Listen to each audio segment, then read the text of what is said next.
Welcome back, Defenders. Jake here. Ukraine had a rough night. Explosions in Kyiv as Russia launches massive attack across Ukraine. At least 30 people dead. Drones and missiles have been reported across the country in Kyiv, Odessa, Kharkiv, Dnipro, and Lviv. At least 160 people have been injured, and a maternity hospital in Dnipro was struck by the Russians. This event was planned by Russia for weeks. The reason why is tomorrow night, Putin is going to give his annual New Year's Eve speech to the nation, and he wanted something to talk about, to lift up the spirits of the Russian people, given all their military failures, especially the last 2 months. And Ukraine's air defenses are really good. This winter is not a repeat of last winter. Ukraine is prepared. So in order to get anything through now, Russia had to overwhelm Ukraine's air defenses. So they spent weeks saving up their missiles, coordinating this all in one night, and they made it as complicated as possible. Attacking from the south, the north, and the east, they launched Su-35 jets, Tupolev-95s, MiG-31s, Tupolev-22s, ground, air. And just given the volume, yes, some of them are going to get through. So 87 missiles were successfully intercepted and 27 drones. But 158 missiles and drones were launched, meaning about 44 got through Ukraine's air defense systems. They're really good, but a missile attack and a drone attack of this scale has never happened before in warfare for modern air defenses to handle. So I'm sure this was a learning lesson for everyone in the West, as Russia is struggling and has to get more creative in order to hit civilian targets. So let's go through some of Russia's great military victories. And the reason why Russia targets the major cities is they want video evidence. They want pictures and videos and screaming people, which is why they're not going after valid military targets out in the middle of nowhere. No one on social media then would see it. So they hit a hospital, a shopping center, a school, churches. And I'm going to link some videos down below so you can see some raw video of what happened this night. And with YouTube, especially these days, I have to be careful. There's a new policy given the war in Gaza, and it states right here that raw footage of ruins of destroyed buildings resulting from a violent event can't be shown. The video will be demonetized. It then won't be pushed in the algorithm. A lot of YouTubers that talk about Ukraine have been getting in trouble with this new policy. So unfortunately, I'm going to have to refer you to links in the pinned comment and the top of the description if you want to see raw footage, video. I think I can still show pictures as long as I'm not showing any dead bodies or injured people. So let's see if we can get through this video without me being demonetized. And I'll link this down below. This was a shopping center that the Russians deliberately targeted. This occurred in the city of Dnipro. Here was a church that was shelled in Odessa, and a piece of the ceiling collapsed on the floor right here, almost hitting this Ukrainian priest. Here's a picture of the maternity hospital that was bombed, and thankfully nobody was killed, nobody was injured. Ukraine knows that their hospitals are priority number one for Russia to blow up. So they all have bomb shelters, and when the air sirens go off, the pregnant women and the newborn babies go into the basement. I can't believe I have to say that. So let's put a face on the victims, and I want to share this video of a mother and her daughter during Russia's air attack the other night. Мамочка, я боюсь, я не хочу. Мені це треба ракетний коли. Наші захисники все зіб'ють, котик мій золотий, не хвилюйся. Не будеш боятися? Будеш. Ну чого, ти ж зі мною, все добре. Ти ж з мамочкою, правда? Не страшно тобі? Ну все, так добре.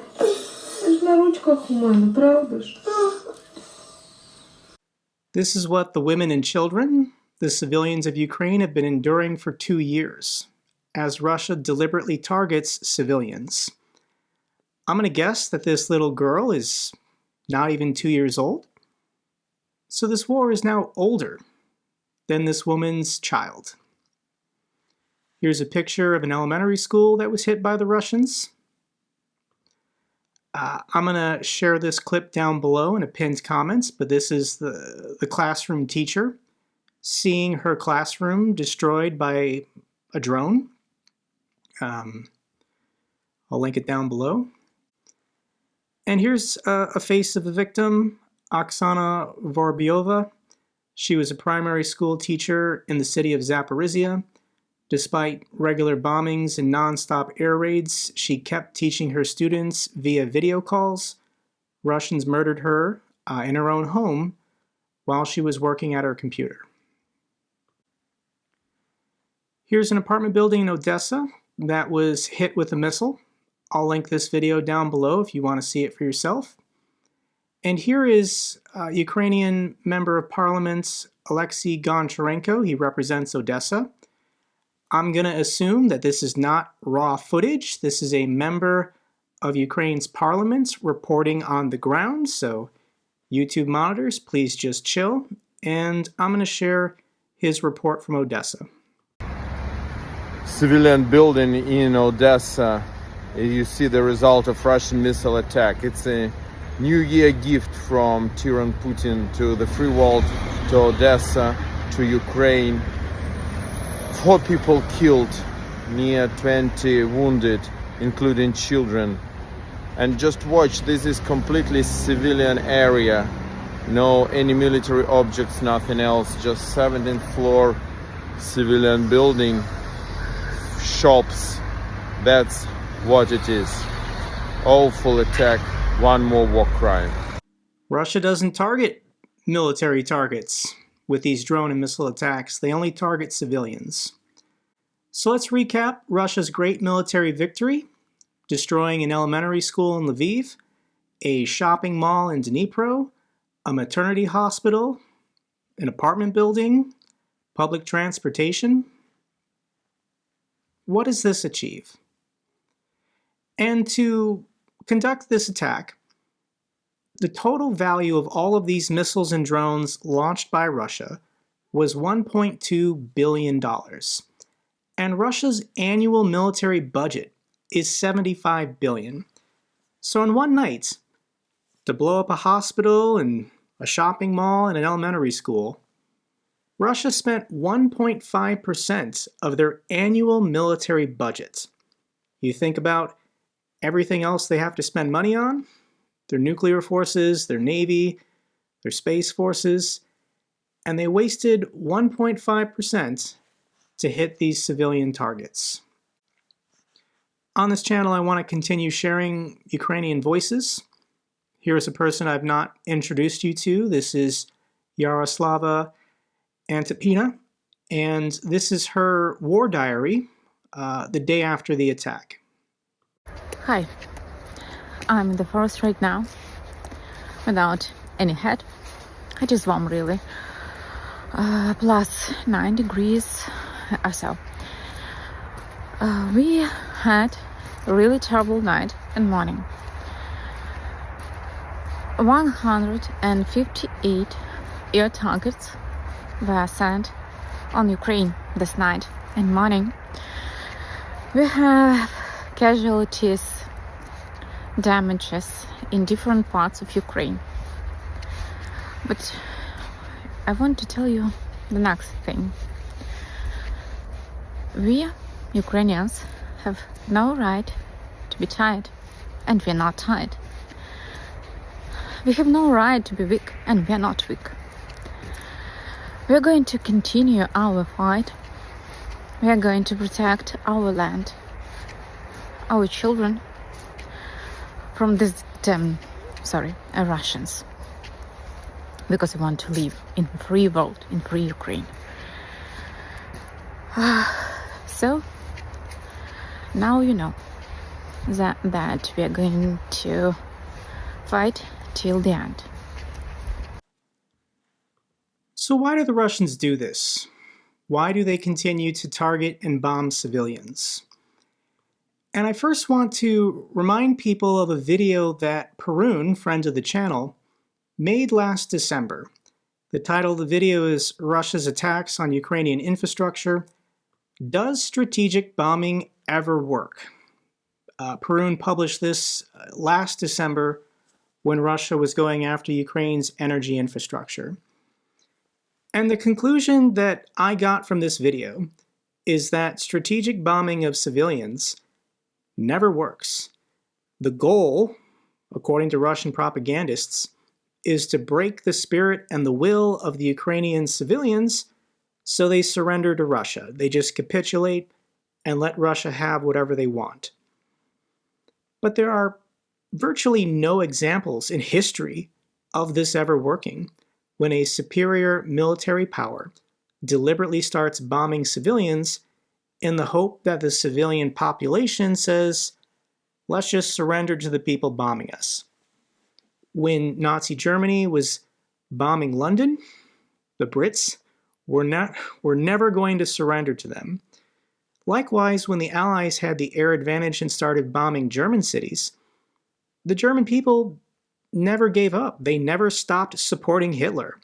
Bombing civilians by the Allies didn't work in turning the will of the people. Same is true with the United States firebombing Japanese cities. The Japanese people still supported the war, still supported the emperor, and were still willing to go as long as it took. Same thing with the United States. There's strategic bombing campaigns of the North Koreans during the Korean War and the North Vietnamese during the Vietnamese War. Strategic bombing of civilians never achieves the objective. Hoping that the will of the people will be broken, they'll stop supporting their own military and government, and they'll want to surrender to the enemy.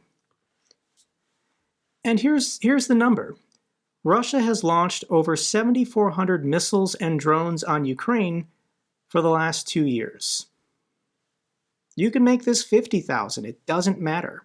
The Ukrainian people are never going to surrender to Russia just because Russia continues to choose to bomb hospitals and schools and churches. So why does Russia do it? They know this. And they have to give something to their propaganda machine.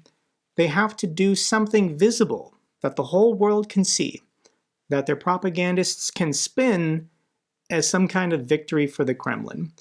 Here's yesterday's clip from Russia Media Monitor. Armin Gasparin gloats over Russia's massive attack on Ukraine. Not going to play any clips. I'll link it down below if you want to see it. Here's another one. Vyacheslav Nikolov can't contain his glee at this morning's massive missile attack on Ukraine. I'll link the clip down below. They're doing this because their ground forces are incompetent. Russian losses in Ukraine are enormous, says German general. Leaked U.S. intelligence earlier this month indicated that 315,000 Russian troops have been killed or wounded in Ukraine since the full-scale invasion began. And I can do this every day on this channel.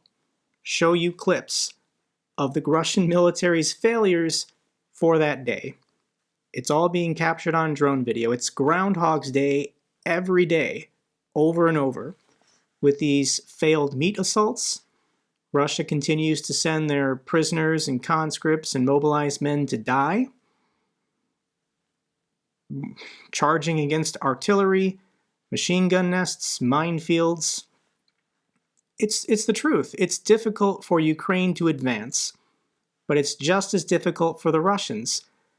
But Russia's leaders continue to send their soldiers out to die every single day. I'll link the clip down below. And to put the last 3 days in perspective, Russia is drastically underplaying the toll of its warship exploding. Unconfirmed reports, but it's estimated that about 100 Russian sailors died in this one Ukrainian Storm Shadow strike on a valid military target. So Ukraine, in one night, with one Storm Shadow cruise missile, took out more Russian soldiers than in one night Russia launching 158 drones and missiles to try and kill as many civilians as possible.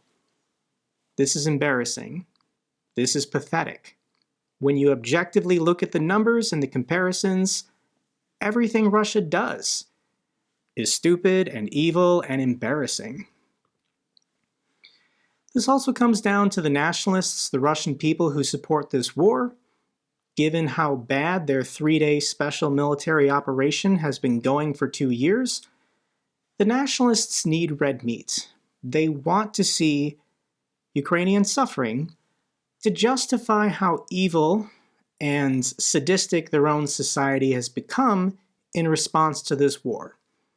Here are some highlights on social media of Russians celebrating the death of Ukrainian civilians. Hope many of you will die today. Now that's a holiday. What a great New Year's Eve gift from the Russian military. But here's the truth. Russia prosecuted 5,500 cases of military desertion in 2023. This is not Ukrainian propaganda. These are Russia's self-reported numbers. 5,500 judicial cases against their own soldiers for desertion. And I guarantee you they're underreporting. They're not mentioning as many of these desertion cases as possible because this is embarrassing. Our men are dying for nothing. Russian soldier's widow makes anti-war plea.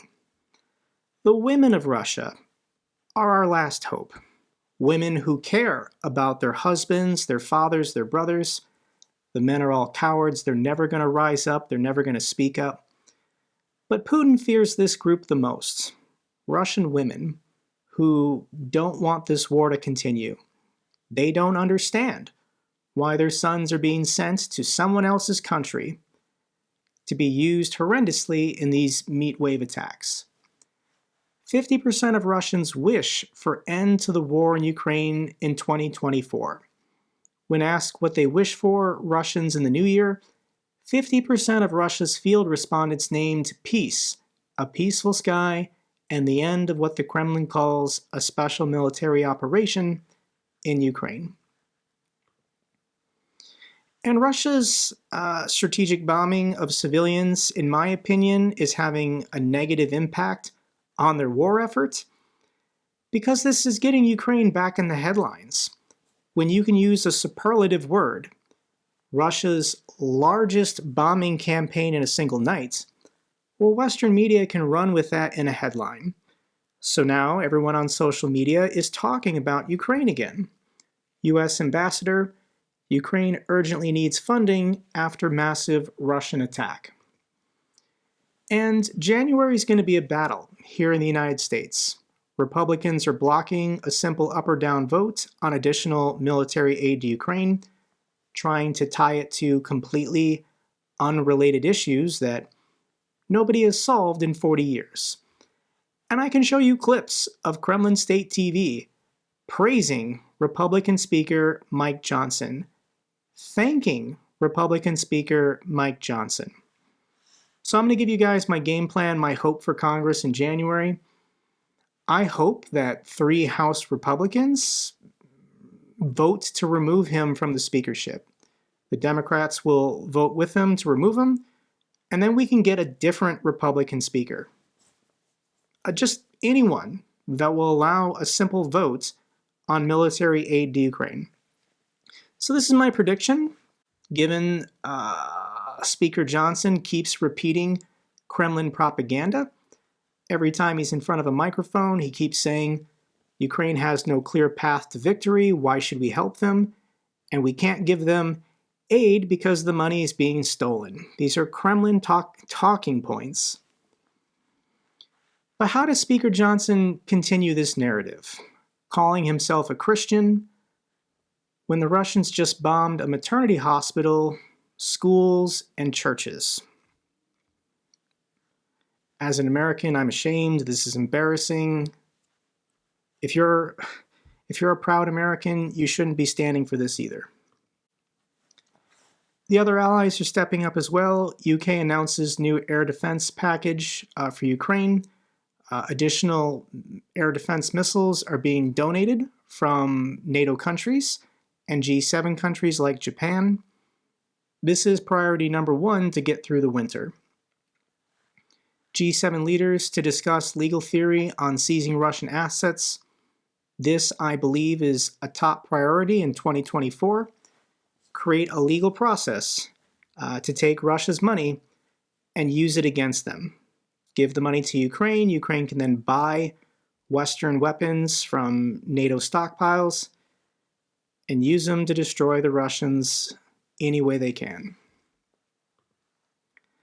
So let me share with you what real leadership looks like.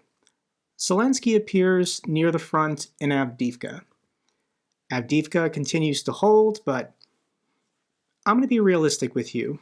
Given that Ukraine's military is in conservation mode, with Republicans in America blocking additional military aid, Ukraine at some point, I think, is going to fall back to a more defensible line. So Ukraine might deny Russia the propaganda win up until Putin's election in mid-March, but after Putin's re-election, I think Ukraine will strategically withdraw to new defense lines that have been created probably a couple kilometers farther back. This isn't the end of the war. This is going to improve Ukraine's positioning as Ukraine has to get through 2024. So maybe in 2025, we can get additional military aid passed for Ukraine. Here's the clip of Zelensky visiting Avdiivka. He appeared with the 110th Mechanized Brigade, and I'm going to play this clip for you. Бажаю здоров'я, шановні українці, українки. Авдіївка, наші позиції, наші хлопці. Україна тут захищає свої, захищає весь наш народ, як і на всій лінії на передовій. Донеччина, Харківщина, Запоріжжя, Херсонщина, лівий берег. Це важко, це біль, це втрати. І це люди, які на собі тримають життя України. Тут життя виборюється. Ми вдячні усім бійцям, кожному солдату, матросу, сержанту, кожному офіцеру, які виносять цю війну на собі. Дякую всім вам, воїни. В Авдіївці разом з командою привітали воїнів з Різдвом, з Новим роком. Усі, хто на нулі, хто захищає нашу країну. Безмежна вдячність всім рідним, кожній родині наших героїв. І усім, хто допомагає, хто працює, щоб у хлопців на фронті було все необхідне. Усім в світі, хто вірить у нас і хто робить все, щоб Україна змогла більше. Пам'ятаємо, що вирішується в цій війні. Захищаємо нашу державу. Слава Україні! Glory to Ukraine. Final clip I want to share with you is little Nadia, waiting in the corridor for the end of Russia's airstrikes. To calm herself down, she sings patriotic songs to her cats. Гасники все заб'ють, і все буде добре. Не хвилюйтеся, люди мої, оце мої, захисники, всі мої, захисники, всі мої, захисники, всі мої, вони зб'ють ворогів, оце моя, вони найкращі в світі за ворогів. Всі орки збиють, і ми залишимося в Україні. Ми найкращі в світі.